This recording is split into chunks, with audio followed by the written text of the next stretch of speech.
Well, good afternoon. I'm going to call to order the meeting of the Board of Directors, Resources and Engineering. It is Tuesday, May 12th.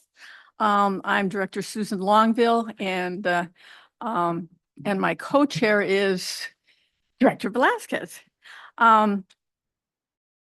Introductions. Are there any members of the public who would like to introduce themselves or in the room? Hearing none.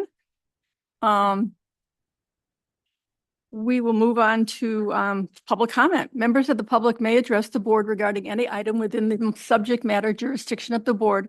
However, no action may be taken on off-agenda items except as authorized by law. Each speaker is limited to a maximum of 3 minutes. Mr. Clerk? Madam Chair, I did not receive any request for public comment. To the public that's present online and in person, if you wish to provide a public comment, please raise your hand to be recognized.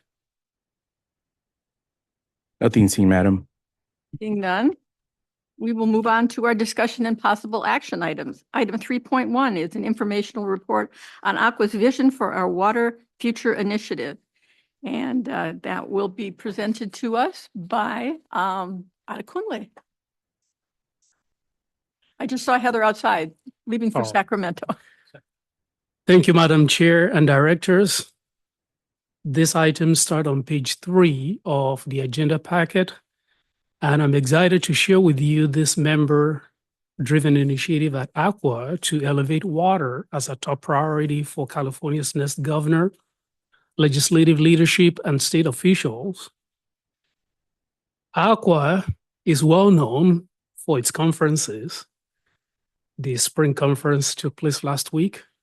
However, Aqua is more than these conferences. It's a prominent advocacy organization, the voice of public water agencies delivering 90% of California's water.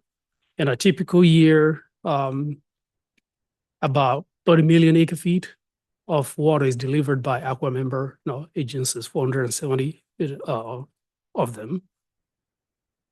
And it was recognized by Aqua members that as part of this current transition, that California needs a collective effort of state and public water agencies to address infrastructure funding, affordability, and long-term sustainability in a balanced manner. And part of that reason is that California thrives on water, and we need a modern water system to make California what it is. And part of that challenge right now is that 85% of the state water system, of the cost of providing water in California right now, is funded directly by ratepayers. And there's need for state to invest more in the water system beyond the occasional grants and bond measures. So that was what was driving this initiative. And in January, Aqua convened a general managers working group from all 10 regions of Aqua. I had the privilege of representing San Bernardino Valley on that working group, because Heather wasn't available. And Joe Moward from Eastern Municipal Water District is the other representative of Region 9 on that working group. And we took in all the perspective of member agencies, survey that was conducted during the 2025 fall conference. Old document, previous effort by Aqua was all considered in crafting this vision. And then we added packaged by a PR consultant, made it very beautiful and colorful. And then the Aqua board adopted it on March 20th. And then on April 20th, the initiative called the California Vision for a Water Future was officially launched in a public setting. The key driver for this is that California thrives with water, whether we're talking about housing affordability, food security, a thriving economy, jobs, a functioning ecosystem for fish, for recreation, all depends on water. And California needs to build a modern water system to meet the need of now and the future, a water system that's flexible and responsive to changing climatic conditions, grounded in long-term affordability, informed by data, science, and technology, and supported by a reformed state permitting, regulatory, and investment framework. I'm proud to note that the initiative focused on solutions rather than problems. If you ask most people, they know the problems. So rather than focusing on the problems, we focus on the solutions and the opportunities to secure a resilient and reliable water system for all. One of the things I'm also proud of with this vision document is that we kept it simple. We didn't want to have 30 pages, 50 pages. So it's a 4-page document. And when you read those 4 pages, you have a gist in terms of a solutions framework for the state. And then there's a 2-page fact sheet, that can be used, for briefings, which is, the fact sheet is the summary of the vision document. Here's the timeline for the vision. As I mentioned earlier, from last year to March 2026, we developed the vision, and there was the early engagement. There were surveys, there were webinars, there were regional meetings, to help craft the vision. And April through to May, the vision has been rolled out. And then the June to October, that's like the road show. You can expect candidates to speak more about water in the next coming months as the outreach reaches them to elevate water to the top priority. And then right around after the election, there will be a post-election transition and implementation phase of the vision. And part of what we can do to help promote the vision is we can adopt a resolution or a proclamation to support the vision. We can promote this in local newspaper, social media, and sharing the fact sheet, meeting with elected officials, legislators, candidates, and community leaders. And ACWA is also encouraging agencies to submit case studies, that if we have a project, a program, or a challenge, that can exemplify the need for the priorities, identified in the vision, we can submit a case study. For example, a case study, for us might be something related to HCP and how a programmatic approach allowed us to build the enhanced recharge project by cutting through the regulatory red tape. I also want to mention that this vision is complementary to ongoing effort. It's not a siloed effort. It's tied into other ongoing efforts like the California Water Plan that EDER is involved in, the 2024 Water Supply Strategy, Delta Conveyance Project, Sites Reservoir, and efforts to stabilize the Colorado River supplies for California. I also want to mention that as part of this vision, we believe that having a new executive director at ACWA, Carla Nemeth, coming from the California Department of Water Resources, will be key to driving the vision, engaging officials, and just propelling the vision towards the post-election transition and implementation. Carla will be resuming in September, and just in time to help drive the vision. I also mentioned earlier that we didn't come up with a laundry list of projects. However, we have a draft action plan that has a menu of options and projects that can be considered, refined, and pushed forward once we get to the implementation phase. This initiative is a unique opportunity to shape California's water future to meet the need of its economy, people, and environment. I'm very proud of this initiative, and the board can support this vision policy framework through our resolution. We have a draft resolution that we can place on a future meeting agenda if that is the desire of the board. That concludes my presentation, and I will be happy to answer questions. Thank you very much. Before I open this up to hear from my colleagues, and some direction to the board, to the staff on how whether we desire to formally support this document through the adoption of a resolution at a future meeting. I do want to mention that Director Keelhold is not with us today. So, but all the rest of us are here today. So who would like to begin? Through the chair. Yes, Director. Thank you so much. Yeah, thank you for reminding us that Director Killhold is absent. So any resolution or any movement on that, I think it would be wise for us to wait for her. And also Heather's not here today. Thank you, sir, for your presentation. Very comprehensive. I really do have some mixed feelings about this. I read everything once or twice or three times and listen to your presentation intently. And I just think it's a missed opportunity.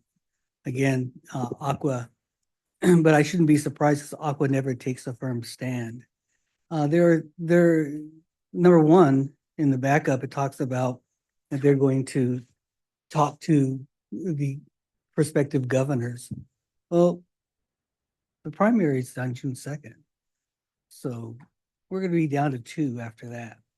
So if this document was meant or in the future to influence whoever becomes governor to support water initiatives or water our action plan, then we'll see how that is rolled out. Also, for me, you have to take a stand. You have to take a stand, and this document doesn't do that. And we have 3 priorities, I think, things that are really important in California for water, and that's the issues of subsidence, the sites project, and Delta conveyance. This was an opportunity to talk about those projects and to put some political pressure. If you're going to beat up the next governor and say we need your support, then let's start now. This document doesn't do that. So for me, it's a big disappointment. And I would not vote for a resolution to support this action plan. Thank you, ma'am. That's all I have. Okay.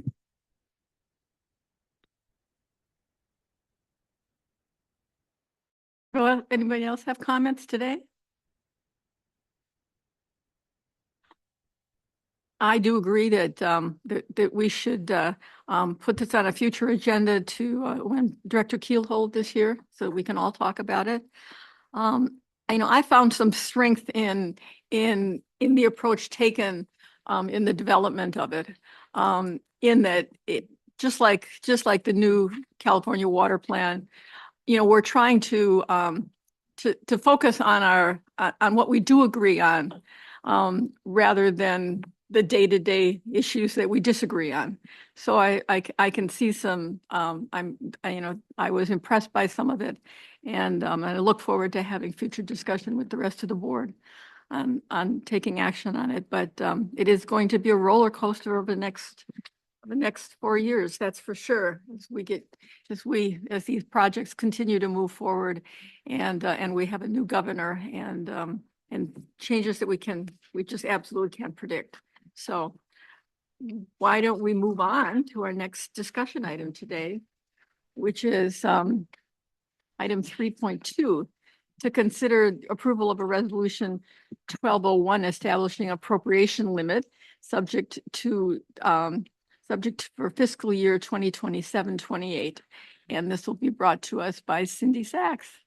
Thank you. Thank you very much, Chair Longville. Actually, Matt Olivo, our senior accountant, is going to take this item for us today. Thank you. Okay, thank you. I go up there. Matt, come, please do.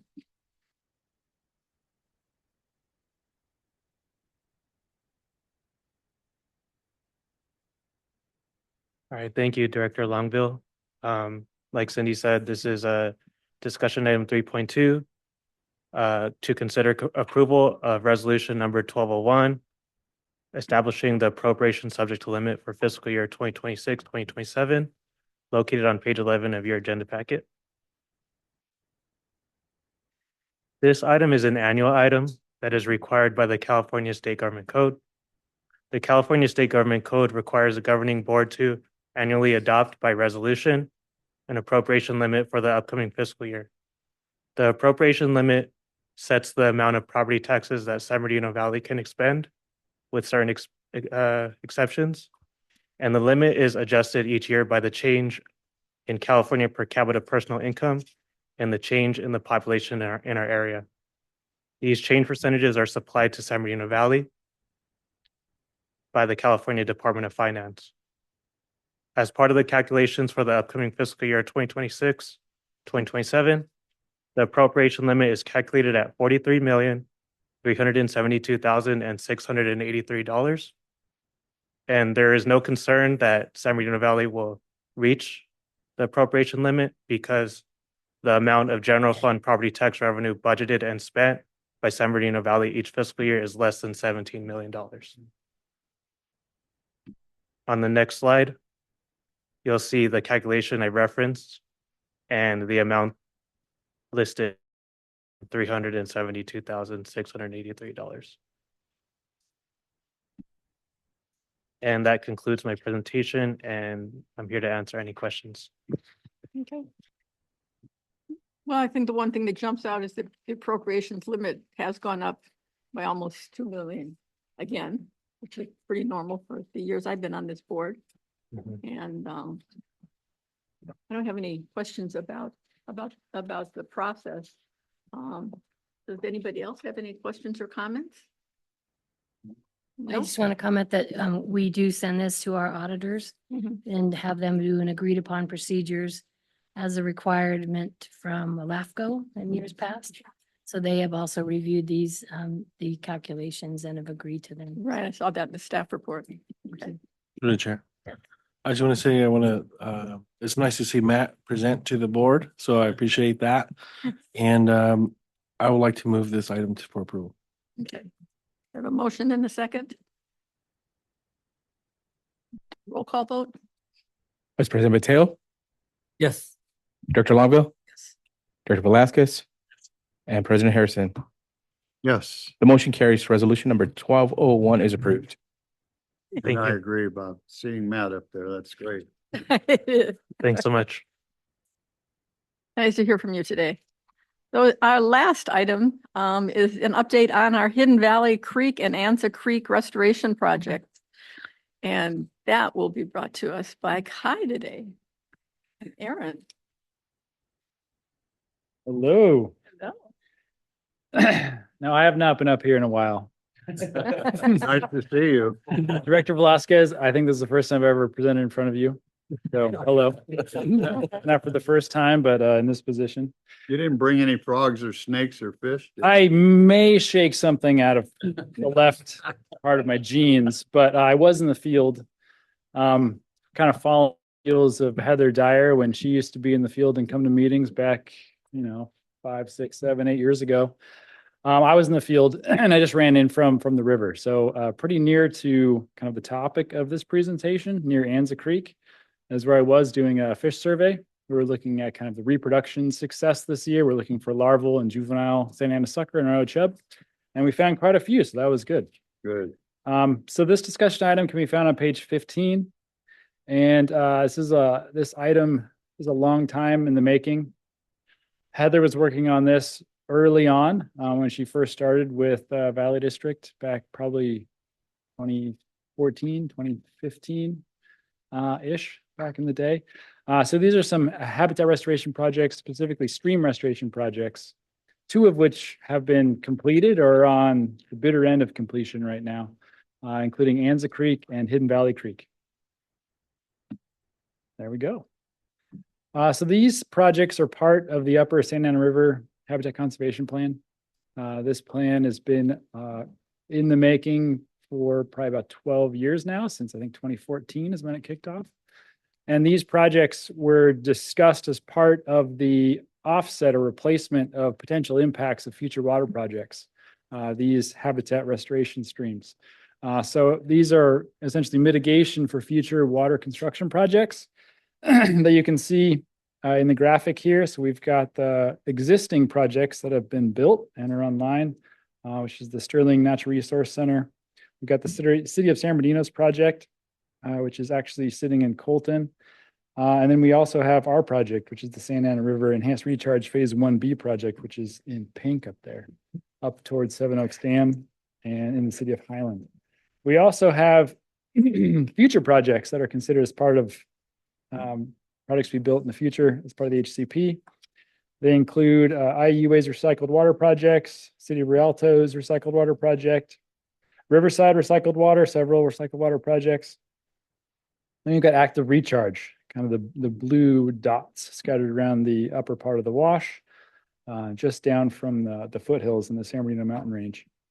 We also have IUA stormwater capture projects and dry weather capture. So we've got various water projects here. Some are capturing local water, so active recharge, enhanced recharge. And we also have water coming from either tertiary treatment facility plants or capture coming down from part of the San Gabriel Range. So kind of north of us, flowing down into Prado Basin. So those are IUA's projects. I have a question. Question. if I Yes. may. Yeah, as I was reading this, I was wondering, is there water in these creeks all the time? 24/7, 365? So there's a smattering of projects here. So some of them, the answer is yes. So like IUA's projects, there's typically flow, and most of these are concrete channels. So typical low flow, even during the dry season. But some of the stormwater projects like active recharge might be dry most of the year. And so we're capturing stormwater runoff in those projects. So the Hidden Valley Creek and the Anza Creek, Ah. they do have water running in them all year, or? I mean, So- how can we have Yeah. a fish recovery project there's a lot of streams around here that aren't streams part of the year. You're entirely correct. So again, it's a twofold answer. So one of those streams is a perennial stream, has flow year round, and it has decent flow. So there's, not sure about gallons, but in CFS, it's like 6 to 7 CFS, typical flow, base flow. Hidden Valley Creek is a distributary stream, which means it was formed during a high flow event and does not carry flow typically unless it's raining. So it's an ephemeral drainage. So it was built and we will pipe water to it in the future as part of the Purple Pipe project. So yeah. And we do have 2 other streams that I'll get to in a minute, but I'll reference them right now. We've got Whole Creek, which is another perennial stream. We'll be doing habitat enhancement work on that stream, but we're not rebuilding it because there's a landfill also on it that we don't want to break ground within. And Old Ranch Creek, which is similar to Hidden Valley Creek. It doesn't have its own flow outside of during storms. There's a storm drain at the top end of that creek that does flow water, but typically it's dry along most of the alignment. Thank you. No problem. So these water capture projects are anticipated to capture an additional 87,000 acre feet of water, all locally captured sources. So here's an example of some permitting requirements as part of East Valley Water District Sterling Center project. These slides were created by Joanna. So Joanna, if you want to chime in at any time, I see that you're online, but maybe you cannot join us. I entertain you to jump on whenever you want to. So here's just an example of a permitting measure for East Valley, and they chose to do permitting responsible mitigation. So they were creating their own mitigation that we're actually implementing for them. So this is permittee shall create, rehabilitate, or enhance and conserve in perpetuity, manage with a permittee funded and CFW approved endowment, a total of 3.9 acres of streambed and adjacent riparian habitat at a CFW approved Hidden Valley Creek project site. So this is an area where we did uplift and improvement to fulfill East Valley's mitigation requirements as part of the Sterling project. This project was to be part of the HCP initially, but they had grant funding that had a a time limit. So they actually had to move ahead of the HCP. So they've actually implemented their project ahead of the HCP. But we're implementing and kind of the holistic package of the kind of mitigation for the HCP includes Sterling Natural Resources requirements as part. So you can see those projects again, those water projects graphic, but we also show kind of the aquatic habitat. This is the Santa Ana River, where impacts could occur as part of a perennial stream drainage where we have 2 native fish species. And so many of our impacts associated with aquatic impacts, where we're taking water essentially from the environment that could benefit these species downstream, are happening in this kind of light blue polygon. So that is the Santa Ana River itself down to Prado Basin. And so what could be impacted is the amount, so the total wetted area of the stream, and also habitat quality, the stream habitat itself. So these are portions of the habitat that could be degraded if and when these projects come online associated with the HCP. So this is in the equation of impacts and then replacing those impacts that we talk about in the HCP document itself. This is on the impact side of the equation. And then the replacement side of that equation, we talk about commensurate mitigation. So we're replacing those losses that will happen if and when these projects are built in the future. And those mitigation replacements, we need to replace an equivalent amount or better the amount of wetted habitat, and also provide that uplift to the remaining habitat. So increasing the habitat quality in those stream miles or acreages that are out there. And we've got options to replace those values. One is at an approved mitigation bank, but we don't have any mitigation banks around here to rely on to allow us to purchase those credits of those stream habitat values that we might need to offset our impacts. And so what we've chosen to do is essentially do it ourselves. So it's called permittee responsible mitigation, or do it yourself, DIY. Again, so here's that light blue area, which is the perennial stream of the Santa Ana River. The bottom end, or on the right side of the screen, that's Prado Basin, and the top end or left side is up near Colton, which is near the rapid infiltration extraction facility, or what we like to call the RICS facility. And it discharges quite a lot of water, about 35 to 40 CFS of flow, and creates our perennial stream of the Santa Ana River. And so this is where we find our native fish species, which include arroyo chub, which is a fairly common shiner species, silver in color, and Santa Ana sucker, which has got a speckled back, and it's uses cryptic camouflage to blend into the gravels and cobbles of the stream. And so the area where we can replace these values in terms of uplift, so the amount and quality of stream habitat, is within our 2 yellow lines. Upstream of that line, we've got a leveed river system where we're not allowed to do any work because that is really managed by flood control, either San Bernardino or Riverside County Flood Control. And then downstream of that downstream bar is kind of a hodgepodge of landowners down there.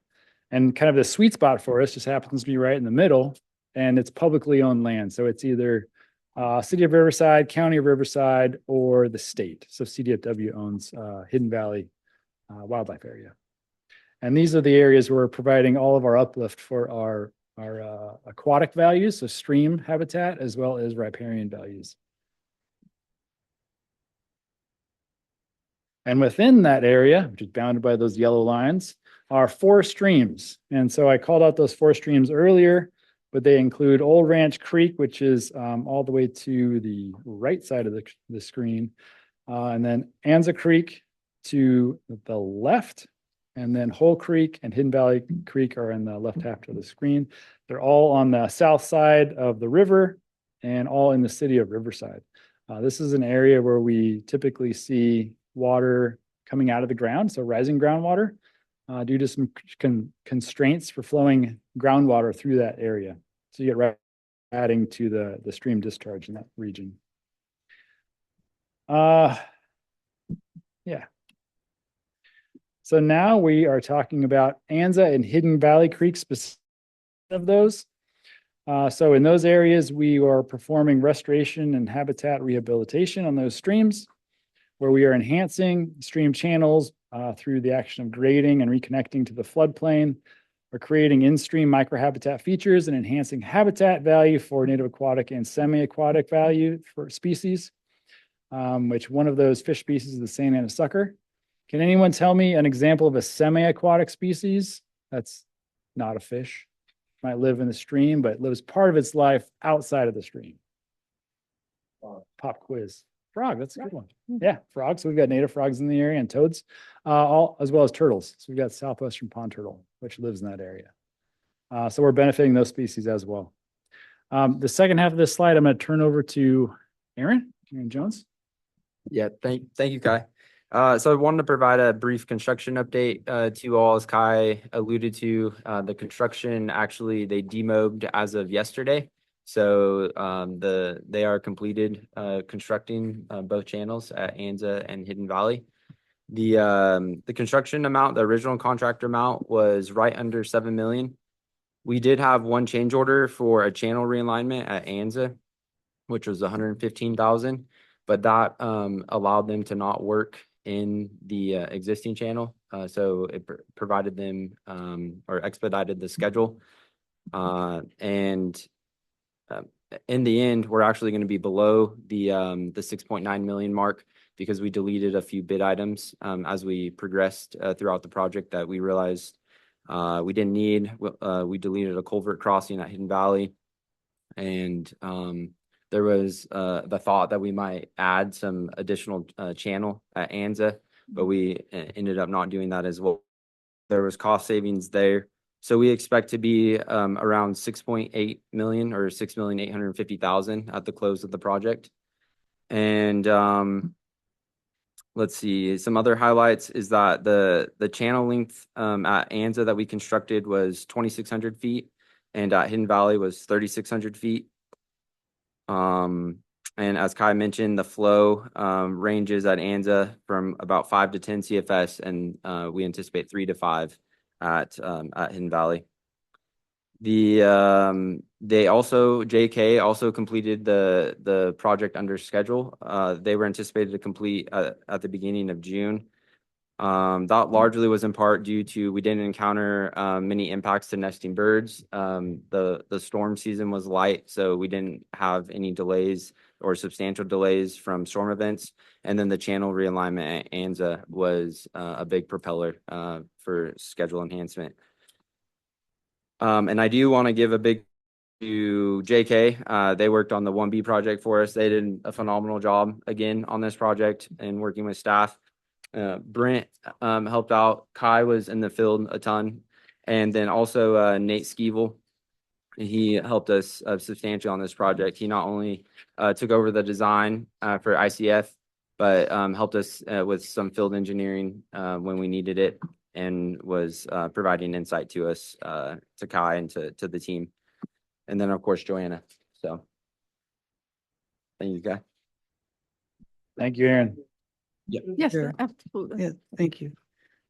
So I don't know if this is for both of you or just you, but Yeah. Aaron, thank you for that. You're welcome. I appreciate the update. Mm. So this board approved some positions for the Rangers. And I've supported that 100% because we're doing all this great work. We're investing a lot of money, and just quoted the money there. And I think that it's money well spent. Our Rangers are there to protect our staff, protect who we hire, contractors to go in there and do the great work. And Kai, I know that they work with your staff as well. So can you guys talk a little bit about that and the continued benefit of having those Rangers there?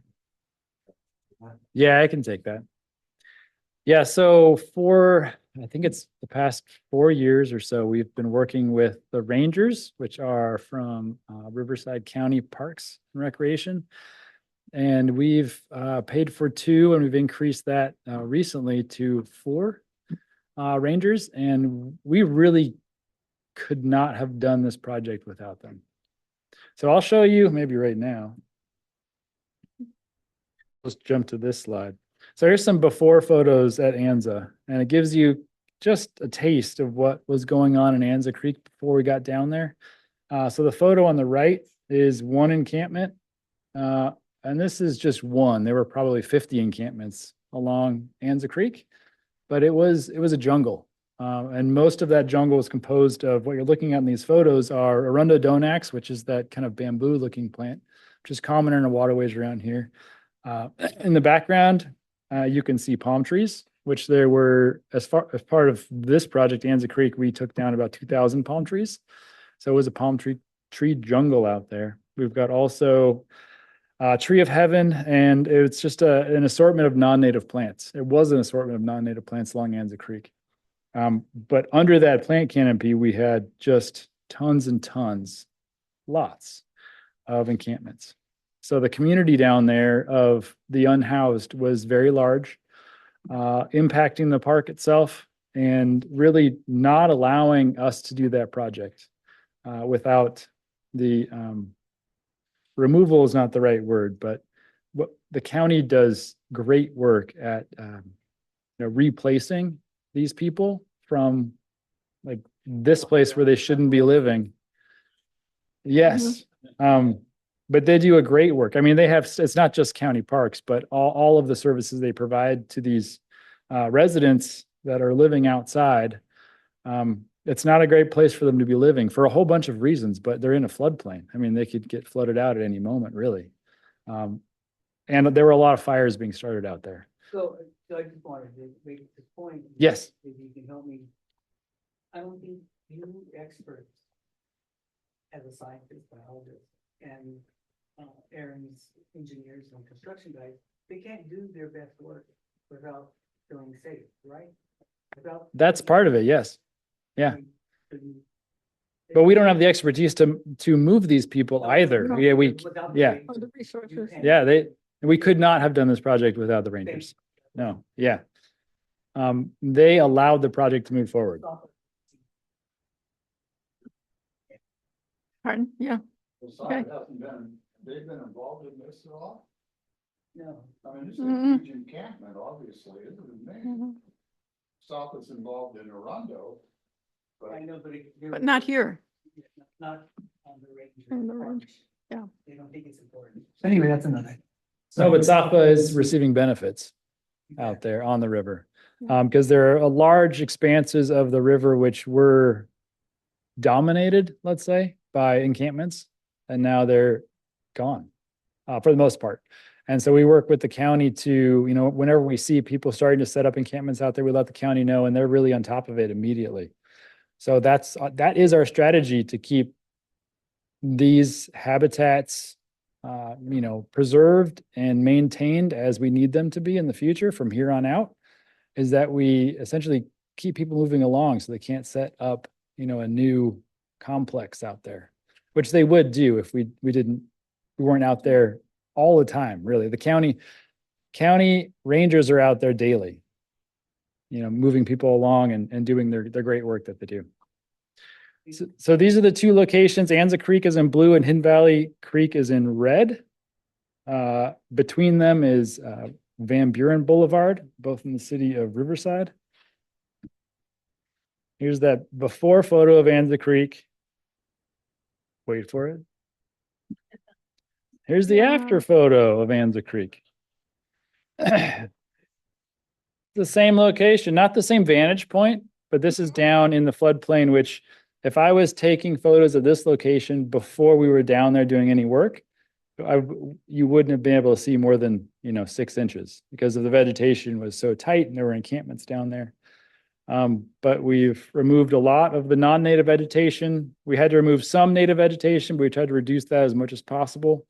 And a lot of that non-native vegetation were palm trees. And I'll show you in a second what we did with a lot of those palm trees because I'm pretty excited about it. But this is our new creek. We went from a sand-dominated stream now to a rock, cobble, and boulder-dominated stream with sand also in the stream. It's a necessary part of any stream system of have all these sizes of sediments out there. But now it's a rock-dominated stream, so our native fishes should benefit from that. And that was the whole purpose.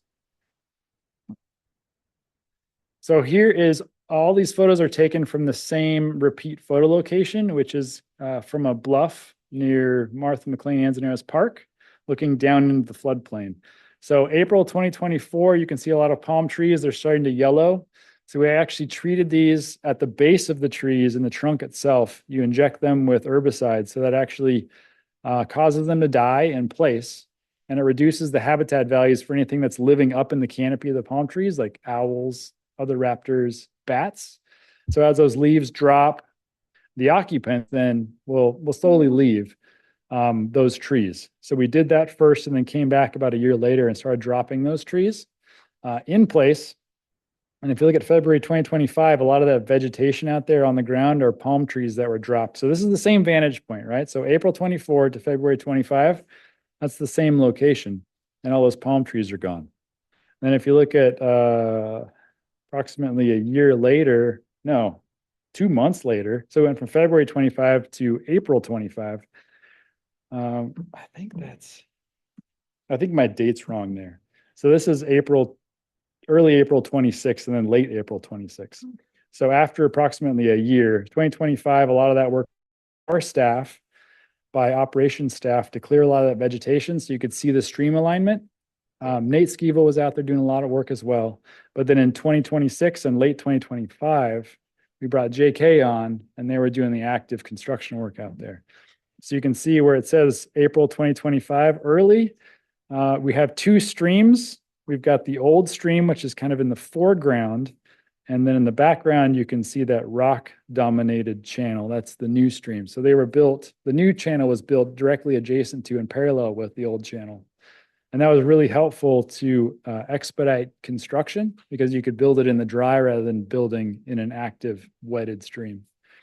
And then where it says late April 2026, you can see that old stream alignment has been filled in. We've got piles of mulch, which are those palm trees that we ground up. And they're acting as mulch to reduce erosion on the site. Here are various photos taken at Anza Creek. The top left, you can see some of the grinding going on. So taking those palm trunks, grinding them up in a large chipper and making some huge mulch piles. Top middle, that's Nate Skeevil pointing at something out there, which is in the old creek alignment. It may have been a turtle. We actually had to remove some snapping turtles out of there. It's the only known snapping turtle population in Southern California that we've found so far. And they've been rehoused. So they're not native to Southern California. They're Midwest or East Coast species. And then on the far right, so the top and bottom, this is looking upstream and then looking downstream at the Santa Ana River. This is the confluence of Anza Creek with the Santa Ana River itself. A lot of boulders. And there's a fairly steep drop from the end of our new creek, Anza Creek, down to the Santa Ana River. And that's purposeful to reduce the potential of non-native fish species migrating back up through there, but our native fish species should be able to migrate up there pretty easily.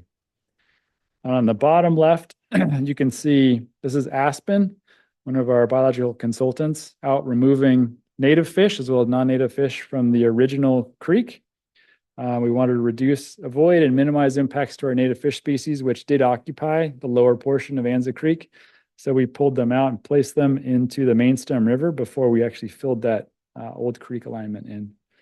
And then the bottom middle, those are our staff operations out there helping Nate Skeevil to create an alignment along the old channel so we could fly that with LiDAR and get a really good idea of kind of the soil out there for construction purposes to figure out how much fill we had to potentially move off site prior.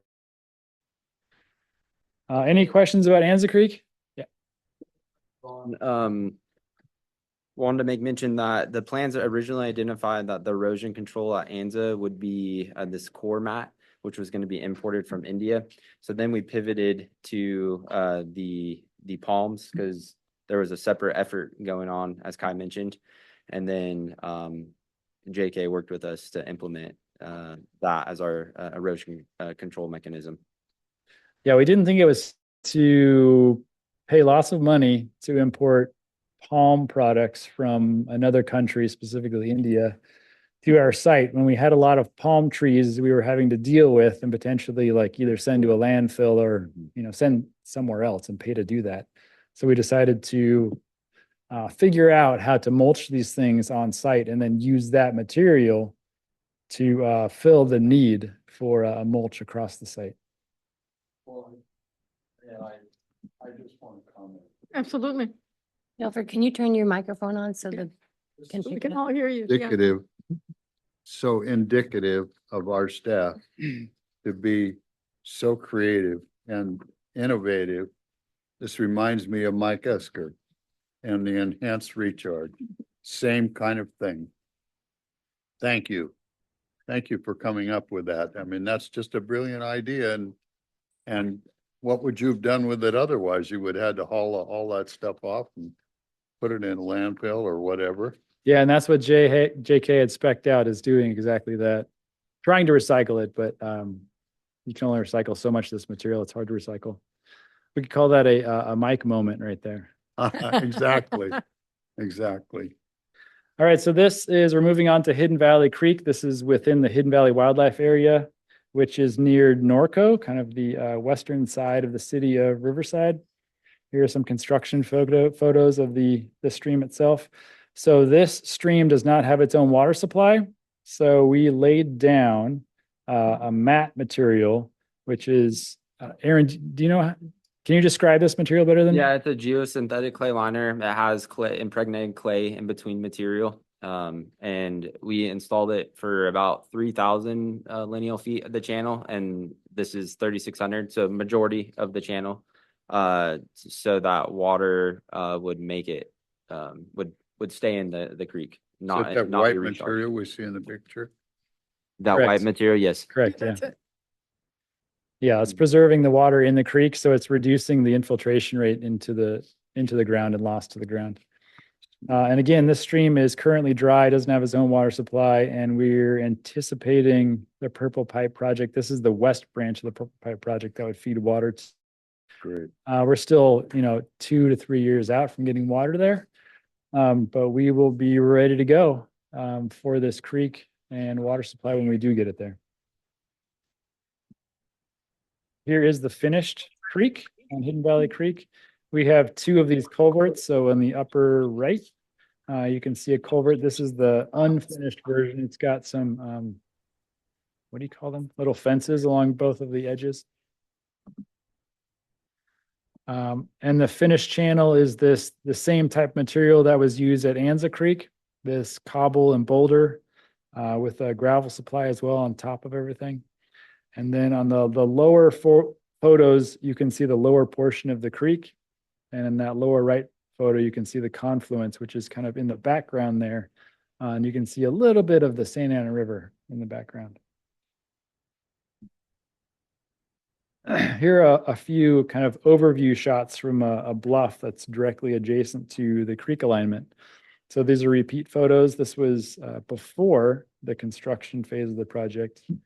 And same location after. You can see kind of in the middle, just above the middle in the photograph, you can see the alignment of Hidden Valley Creek, which goes essentially right to left in the photos.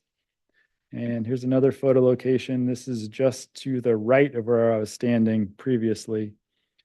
This is before photos and then after photos. So the alignment of this channel goes essentially along an access road, and then it dives down into the floodplain and toward the Santa Ana River. So to pay for these projects, we got several grants. One is a Prop 84 grant for $3.5 million for construction. And we've got 2 U.S. Bureau of Reclamation grants. Thank you to Joanna for these grants, at least the Bureau of Rec grants for both Anza Creek and Hidden Valley Creek for a total of $8.5 million. And I think that's my last slide. So this is information purposes, it's receive and file, but I will take any additional questions that anyone has now. Through the chair. Absolutely. Mhm. Thank you. Thank you for that presentation to both of you. So the last, in terms of the grant monies, did the grant monies cover for these construction? It's not covering all costs, but it's covering a large portion of them. I don't know if, Joanna, are you on? Can you answer that question if you are on? Hey, sir, Joanna's traveling. She just texted me. She can't. Got that. I can help answer maybe. I think it does do the JK, the big contractor costs. Some of our costs, we have not been putting in for our staff time and those kinds of costs. I think also Nate Skeevil and that those costs may be separate, but I think a majority of the construction costs that Aaron was talking about are being covered by these grants. And the point of my question is for, it's a wise investment whenever we do these projects. I think I've been out to Anza, to Hidden Valley. So, and it was when I first joined the board, and I remember, I didn't say anything, but I remember thinking to myself, as a casual observer, I would think, why are we way over here in Riverside investing these millions of dollars? So, but again, like I just said, it's a wise investment. It's something that we need to care for our watershed, the Santa Ana. So Kai, can you unpack that for me in case we have ratepayers who don't understand why we're doing this? Well, I mean, in terms of the benefits with future permitting, current permitting, just all habitat restoration, protecting endangered species, those things that really matter. Yeah, I mean, the short answer is that's the only place where we can actually replace those values at. So as part of the HCP, we are doing other things to benefit our fish species, and one is to put the Santa Ana sucker specifically back in portions of its historic range that doesn't currently exist, so back into the mountains. So we've got other kind of bits as part of our large conservation strategy that will kind of fulfill our entire need, but this is a large portion strategy. And it's the only place in the Santa Ana River watershed where we have this species, the Santa Ana sucker, currently existing, is down there in Riverside. If I may, Madam Chair. Yes, absolutely. This is engineer talking about fish, so correct me if I'm wrong. So, well, first of all, fish doesn't read where the county line is, right? So I know Joanna is working on that, but it's probably going to take a long time before we get there. So the only population that we have is really in the downstream of the Santa Ana River. So in order to mitigate for the potential impacts that is happening higher up in the watershed, that is the only place that we can really mitigate for, create additional habitat for Santa Ana sucker. So that's why we picked this location. And going back to the question that President Harrison raised earlier, why this location, right? Because we have a certain geological feature at this, at least for Enza. It was upwelling water. I was there with Aaron on Friday, and I can see, 5, 6, 8, CFS of flow. That's about, 3,000 gallons a minute coming out of the ground and then flowing downstream. So that's why we strategically picked this location and establish this habitat for Santa Ana sucker to thrive because of the certain geological feature at this location. So when does the water come out of the ground? It's right there, right? Does It was come right. out 24/7 or? It is 24/7. This is at Hidden Creek or? No, this is Enza. This is Enza. particular Enza Creek. So it's like. It is. You're kidding. Yeah, it's clear water coming out of That ground. is wonderful. Madam Chair, two things. First, Ms. Joanna said grants will cover a majority of construction costs, and Heather has her hand raised. Okay. Hello, I'm calling in from the Ontario Airport, but I just wanted to add one more fact to Director Boteo's question, is the why, which I think is so important. And for people to understand why are we doing this, we're doing it to permit water supply projects. And so people who are way better at math than I am can tell you the exact number, but basically we're permitting 87,000 acre feet per year of local water supply either through stormwater capture or local recycled water, reclaimed water projects throughout the entire watershed. So the why really behind it is, what is the value of 87,000 acre feet per year of local supply that we are in control of versus having to think about in lean years, how do you go out and replace such huge numbers of water supply on the market or even through the state water project? So maybe Wen or Cindy can tell you how much 87,000 is worth, but that's really the why behind it, is this all permits the water supply projects. Yes, Director. Harrison. I just say that, whoever and I see DWR is one of the grants and USBR, the organizations that have given us those grants, they must be very pleased with the way the money has been spent, because this is an incredible result. And in more ways than 10, it's so good to see and so effective. And as Heather said, this is going to allow us to produce a lot more water and do it very appropriately. I just think this is great. Thank you very much for all you've done, Kai and Aaron and Yeah, and Joanna, et cetera, Joanna's et done a lot cetera. on the grants. She gets very excited when we can draw down on that grant. So Joanna, Joanna does. yeah, well, she's just our miracle worker. Besides that, she likes frogs. She really likes turtles. Through the chair. Yes, Director Vasquez. I'm sure you don't like when she draws from the grants, right, Cindy? I let her know that it's the bank account right away, so. No, I just wanted to thank Kai and Aaron for presenting. Kai, see, you need to come visit us more often. You always give us great news, right? So, no, it's a pleasure. I think those pictures speak 1,000 words. I think it's very showing. When we make decisions, going back to what Director Botelho saying, when we make decisions initially, sometimes we could be on the fence. We don't know what's really the outcome. And then you come out and give us an update and we see the pictures and we see the outcome. I think that really gives us reassurance of what we're deciding we're going the right path. So I do want to thank that and thank the team for doing it, Joanne as well, and Heather. Thank you. Kai, that one encampment that you showed us looks like the jungles of Africa. I mean, that's incredible how much was going on there. Yeah, there's a lot more going on under that canopy you couldn't really see, but there are, multiple encampments together. I mean, it's pretty much a whole city under that tree canopy. But I do want to add, so I'm getting some text here from Joanna. She wanted to say that CDFW and U.S. Fish and Wildlife Service are impressed at the job we did out there, so they're really happy. So those are just two of our wildlife agencies out there. And we also are trying to get a well online to get water to Hidden Valley Creek as an interim supply before we get Purple Pipe down there. So we might have water down there before the Purple Pipe project's done. There are several How soon would wells could out that there. be? What's that? How soon could that be that we can get a well down there? I don't know.